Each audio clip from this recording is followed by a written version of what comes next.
Hi, hi. உங்கள் name? அனு. அனு. இன்னைக்கு எதை பற்றி நாங்கள் கேட்டுட்ருக்கோம்னா, நிறைய பேர் கேட்டு வந்துட்டுருக்கோம். ஃபர்ஸ்ட் லவ் பற்றி நீங்கள் என்ன நினைக்கிறீங்க? Just waste of time bro.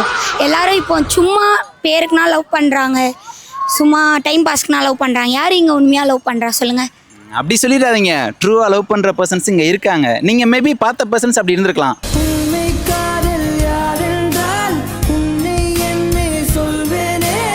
Maybe இருக்கலாம்.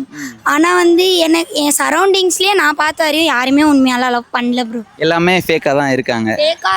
ஃபேக்காக இருக்காங்கன்றதை விட அவங்களோட பர்சனல் யூஸ், அதுக்கப்புறம் அவங்களுக்கான தேவை, இதுக்கெலாம் மட்டுமே ஒரு பொண்ணாக இருக்கட்டும் பையனாக இருக்கட்டும் யூஸ் பண்ணிக்கிறாங்க. வெளியே போகணுமா, இவங்களுக்கு கால் பண்ணால் வரும், சரி ஓகே. காசு வேணுமா, இந்த பர்சன் கால் பண்ணால் வரும், சரி நம்ம இப்படி இருக்கலாம் அப்படி இருக்கலான்னே தான். அது பேர் சும்மா லவ்.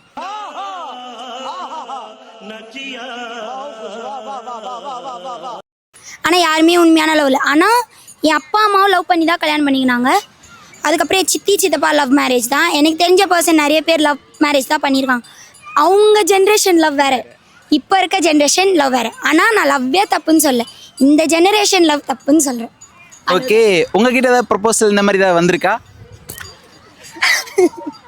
என்னது சிரிப்பு கலுக்குன்ட்டு? பொண்ணுன்னா நல்லா கலகலன்னு சிரிக்க வேணாம். பரவாயில்ல, சொல்லுங்க. இருக்கு. ஆனால் வந்து அதை கர்மா சொல்லுவாங்கல்ல, நம்ம ஒன்று தேடி போவோம், அதை நம்மளுக்கு பிடிக்காது, நம்மளை தேடி ஒன்று வரும் நம்மளுக்கு பிடிக்காதுன்னு. அதுதான் உண்மை, அதுதான் நடந்திருக்கு. ஸோ அதுதான், அவ்வளோதான்.